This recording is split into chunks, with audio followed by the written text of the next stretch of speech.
In this WrestleTalk news, Vince McMahon's new favourite wrestler, NXT is relaunched, Big E's title win details and more. Subscribe and enable notifications to always on for daily wrestling news, because after the success of Monday's Forward Roll, at 820,000 subscribers, I'm going to attempt a cartwheel. Ricochet's got nothing on me. Support WrestleTalk! Finally deciding Triple H's cool indie promotion was a better developmental system for AEW than the main WWE roster, NXT was relaunched last night in its new 2.0 guise. Complete with colourful logo, hippity-hop music, a new set that resembles an acid rave church, and that reported focus on young big guys who can main event WrestleMania one day. Like the new NXT champion Tommaso Ciampa. Wait a second, he's one of them indie guys. Showing how important crowning a new NXT champion was after Samoa Joe vacated the belt on Sunday, the four-way title match wasn't even the main event, and had Kyle O'Reilly randomly replaced last minute by a 6'5", 255-pound guy with a background in football. There's the main roster booking I know and love. The episode was originally meant to feature a fatal four-way between Ciampa, LA Knight, Pete Dunne and Kyle O'Reilly to become Joe's title's #1 contender, but when he had to relinquish the belt, it was rebooked to crown the new champion. That's a lot of NXT version 1 guys though. So O'Reilly was unceremoniously taken out earlier in the night. That'll teach you for being friends for someone who left for AEW recently, and was replaced by Wagner, who has never had a match on NXT TV. WrestlingNews.co is reporting Wagner was added in because he is one of NXT 2.0's new top prospects, as everyone is comparing him to a young Edge. He is rough around the edges, but he has something, and Vince thinks he can be a big deal, but it will take some time. Before this month, Wagner wrestled under his actual name, Cal Bloom, as he's the son of Wayne Bloom of the Beverly Brothers tag team. He was signed to a developmental deal in March 2019 and previously played for the University of Central Florida college football team. Despite only wrestling at NXT live events since 2019, he lost in a 1-minute squash match to Sheamus on SmackDown last April, which is where he impressed McMahon. Since then, management has been happy with his improvement in the ring, noting he has a good head on his shoulders.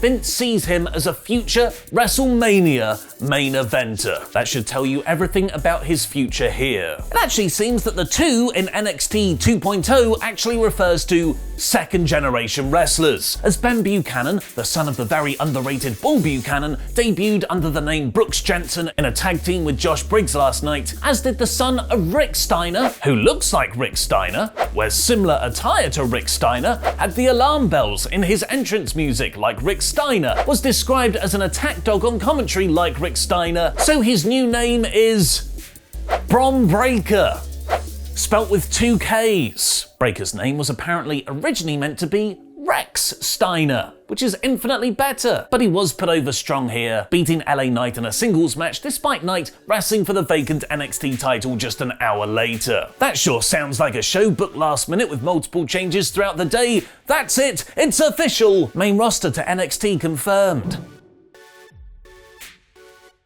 Thanks for your support on Patreon, Chris the Cypriot Sensation Petru and Ronald Coleman, baby! Get your own shout-outs and loads of exclusive shows by visiting patreon.com/WrestleTalk.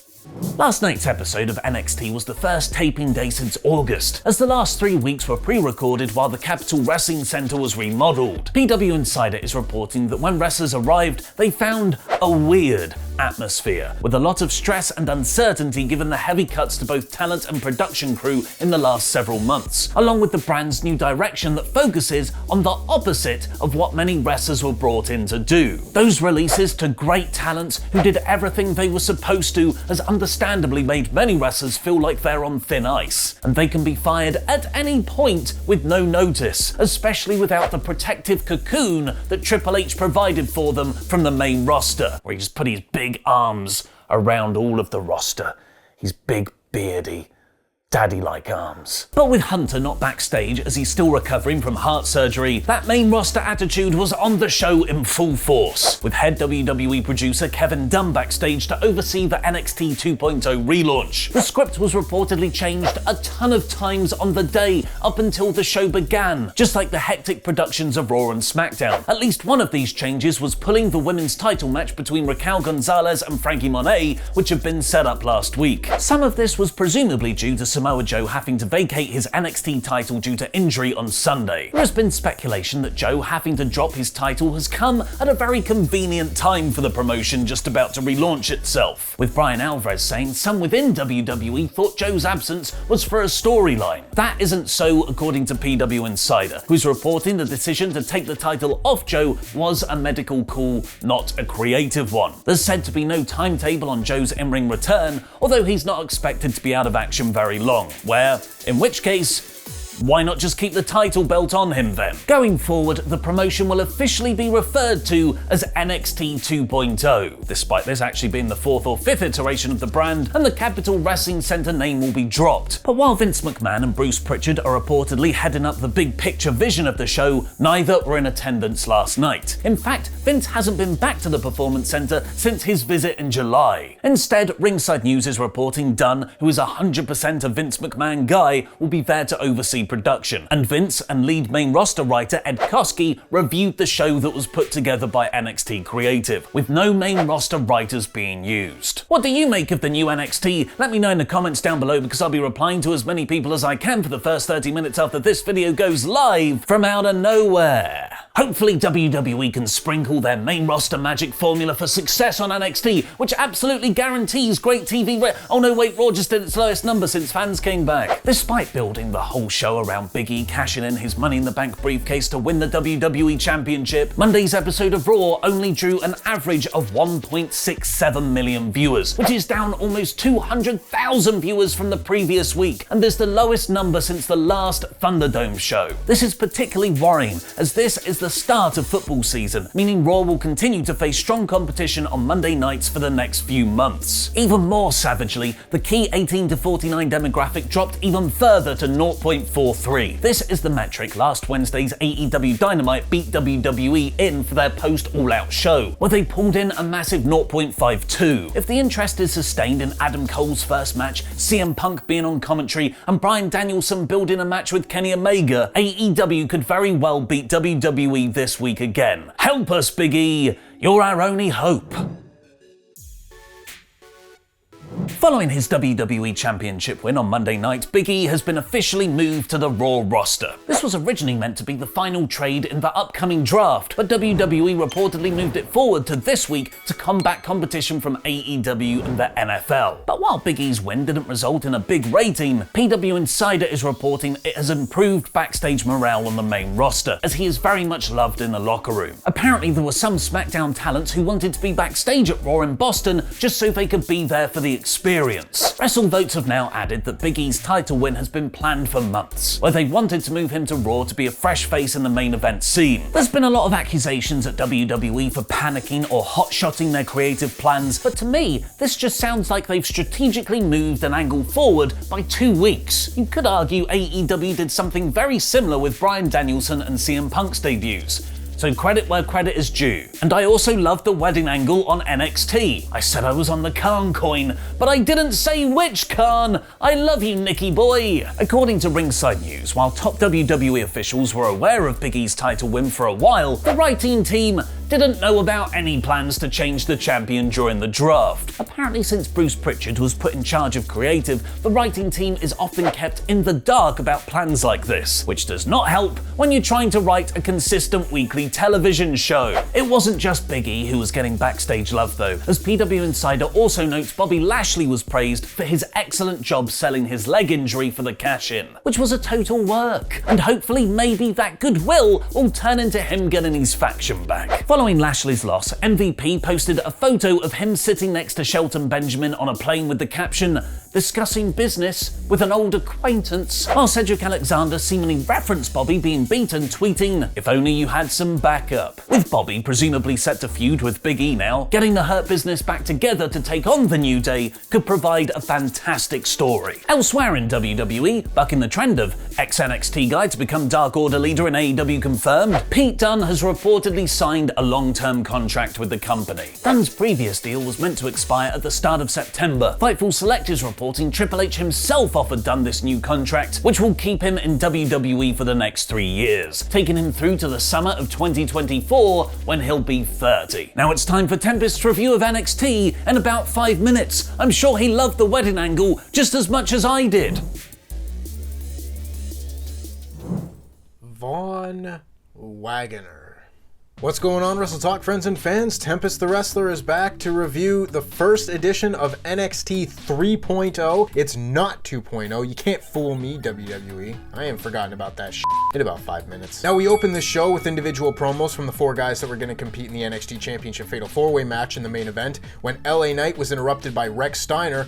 Oh wait, pardon me, I mean Bron Breakker. If you didn't need proof that Vince McMahon is running this show. This led to an impromptu match where LA Knight was competing twice in one night for some unexplained reason, but Bron Breakker actually looked very impressive in this match, getting the win with a power slam. Aside from the ridiculously stupid name change here, there was a lot of potential in Bron Breakker, and having him get a big win in his first match makes a lot of sense. Why that had to be against LA Knight the night he was going to go and compete for the NXT Championship, I ain't got the slightest clue. There were things to like and things to not like about this first segment. I'm gonna give it a 3 out of 5. The next match saw Imperium take on Josh Briggs and Brooks Jensen. This is where the show most felt like a developmental program to me. It wasn't bad per se, but I didn't see a whole lot of reason for this match going on. Imperium were booked to be the baby faces in this match for some strange reason, and Eichner won with a butterfly suplex off the top rope. Good finish. This was fine, albeit not terribly exciting. I'll give this a 3 out of 5 as well. We then got the in-ring debut of B-Fab of Hit Row as she took on Katrina Cortez. B-Fab has so much personality and so much potential to be an absolute superstar in NXT, but she still does have a long way to go, and it was apparent in this match. Things were a little bit clumsy, and she won with the Rude Awakening neckbreaker. The match wasn't good, but the promo was. I'm gonna go in the middle and give it a 3 out of 5. Sensing a trend here? Carmelo Hayes came out with his new second Trick Williams,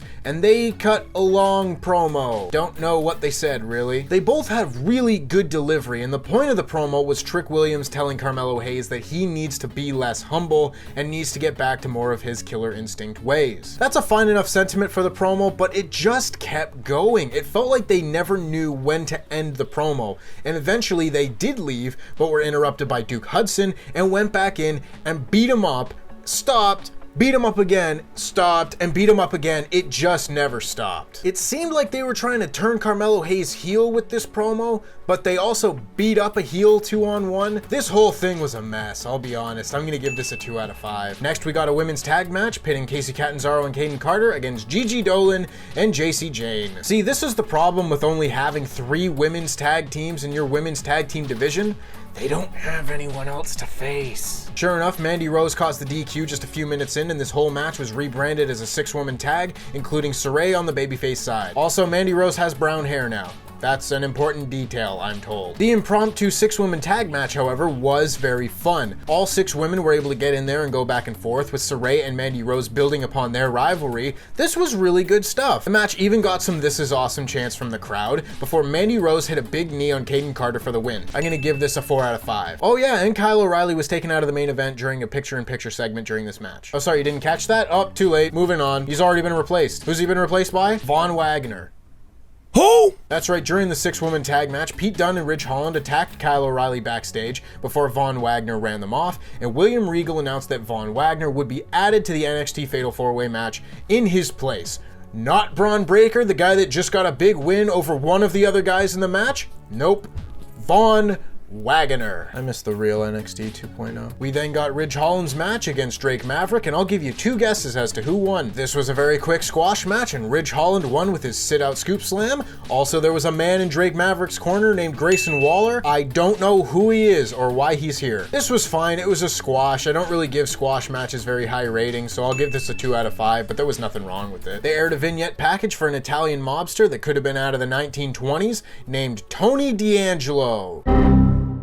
Not one of you writers thought to Google that name first. We then got another match with the Creed brothers against 2 jobbers, and this is very fun. I like the Creed brothers presentation quite a bit. It's a little generic, but I think it might play to their strengths. The Creed brothers threw their opponents around, eventually getting the win with a body slam before Malcolm Bivens introduced the newest member of the Diamond Mine, Ivy Nile. This woman is absolutely jacked. I thought this segment accomplished what it set out to do. I'm gonna give it a 3 out of 5. Very solid. We then got the NXT Championship Fatal 4-Way match, not in the main event, so you really know Vince McMahon is running this show. Everyone in this match got a chance to shine, and no one looked out of place. They had a really good finishing sequence to this match, as LA Knight hit a big superplex on Pete Dunne before Von Wagner hit him with like a twisting double underhook suplex, and then Tommaso Ciampa threw him out of the ring and hit the fairy tale ending on LA Knight for the win. I've never been super invested in Tommaso Ciampa as a babyface, and if there was going to be a story told of him reclaiming the NXT Championship, I would have preferred it to be a long-term story, but I do understand that their hands were tied behind their back with the Samoa Joe injury.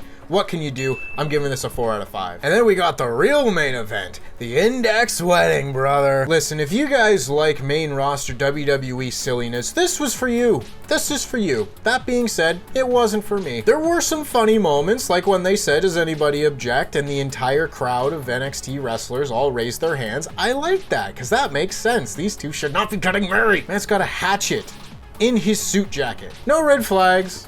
Whatever, who cares? They did a lot of really dumb comedy throughout this. The zombie ref was back. That's another thing. Ultimately, this built to the big I do moment for Dexter Lumis, where he did indeed speak. He is not a mute. He said I do. They got married. Went off without a hitch. Hoorah. And that was NXT 3.0. A lot of the wrestling was still fine, but the show as a whole was not my favorite, and I'm not super looking forward to this direction they're going in. I'm giving this show a 3 out of 5. And that just about wraps it up for me. If you want to hear more of my thoughts on this show, make sure you go over to WrestleTalk podcast later on today, where myself and Chopper Pete will be breaking down this entire show in detail. Then make sure you go over to Parts of Unknown, where you can watch the latest episode of Quizzlemania, where Chopper and I will bring the Quizzlemania Tag Team Championship home to LIW, where it belongs. LIW for life. Is it possible it's John? I think it's John. I think it's John. My grits, I think it's absolutely John. So I think it's 100% John. Of John course is the more, you do, yeah. because you're obviously the villain, and Adam has done a terrible. Oh, Suck my balls! Absolutely, it's not. Adam is very, very clearly the fall mouse, and the fact that he is also trying to pin it on me is just the most... Look at his face. Go back and watch it. Look at his face as he looks at me and goes, "I think John's guilty." Oh, do you? Do you think I'm guilty? Oh, just as well your name is Mud, my man. At some point, I just like accusing John because it really winds him up.